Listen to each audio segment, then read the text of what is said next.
Herkese merhaba, ben Zeynep Tuğçe Bayat. Kuruluş Osman dizisinde Targun Hatun karakterini canlandırıyorum. Merak ettiğiniz soruları yanıtlamaya çalışacağım.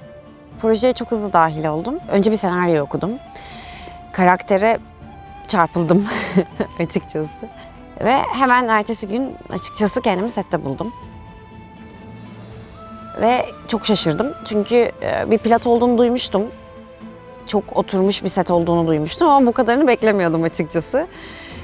Öncelikle bana platoyu gezdirdiler ve gerçekten çok uzun sürdü. Burada tamamen bu dünya yaratılmış. Daha önce hiç oynamadığım türde bir karakter. O yüzden beni en çok heyecanlandıran yönü bu oldu. Bir kere bir kadın oyuncu olarak çok sık rast gelemeyeceğimiz tarzda bir karakter diyebilirim. Bir kere her şeyden önce çok güçlü, savaşçı, ne istediğini biliyor. Ama bir taraftan da beni etkileyen tarafı gerçekten çok yumuşak kalpli olması, ailesine çok düşkün olması, sadece ailesine değil, tüm kendi boyuna çok düşkün olması. İtiraf etmem gerekirse oyuncu olarak genellikle karakterlerin benden farklı yönlerini düşünüp onlara odaklanmayı tercih ediyorum. Çünkü öteki türlü izleyicinin beni görme ihtimali var sürekli olarak. Ama ben daha çok oynadığım karakterin görünmesini tercih ederim. O yüzden Targun'u canlandırırken birazcık daha bana hiç uymayan yönlerini odaklandım. O da birazcık daha güçlü duruşu. Ben güçsüzüm anlamında demiyorum ama bu kadar dışarıdan sert görünen bir yapım olduğunu düşünmüyorum. İnsanlara göstermek istediğim şey bu değil açıkçası ama Targun birazcık mesafe koymayı seviyor bence ve herkese birazcık daha şüpheyle yaklaşıyor. Belki yaşadığı şeylerden kaynaklı olabilir. Bu yüzden bu yönlerine odaklandım ve tabii ki çok iyi savaşıyor, çok iyi ata biniyor. Bunlar beni heyecanlandırdı. Sette gerçekten ortaklaşa böyle gönül koyarak yürütülen bir şey var. Bu tabii ki tüm işlerde, tüm setlerde böyle. Ama burada şey gibi sanki biri böyle uykusunda, bir bebek uykusunda uyuyor da çıt çıkmasın da o bozulmasın gibi bir hissiyata ihtiyacımız oluyor açıkçası. Kimi zaman çok zor sahneler çekiyoruz. Hem duygusal olarak hem fiziksel olarak. Orada gerçekten ekip de elinden geldiğince bize yardımcı oluyor. Bu çok önemli. Hani role girmek, çıkmak bir tarafa gerçekten burada kendini güvende hissetmek benim için en önemli olan şeydi. Bunu da buldum. Gerçekten senaryoda her hafta geldiğinde ben çok şaşırıyorum.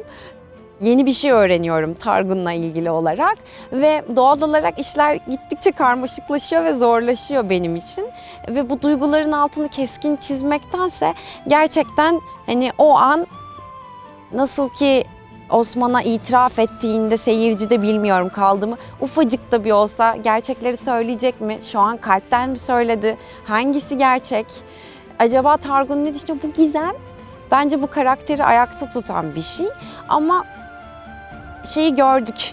Özellikle yine Özge ile oynadığımız bir sahnede Bala'la Targun'un birbirleriyle ilk defa bu kadar etkileşim kurdukları, birbirlerini belki ilk defa anladıkları bir sahne var. O sahne gerçekten Özge ile birbirimizin gözlerinin içine bakıp ağladık. Hatta gerçekten dedim ki Targun bu kadar ağlamamalı mı? Hani ama o kadar gerçekten şeydi ki Özge ile olan alışverişimiz o kadar yüksekti ki o sahneyi mesela onun hissettirdiklerini unutamıyorum. Hatta biz kendi aramızda böyle bir prova yaptık.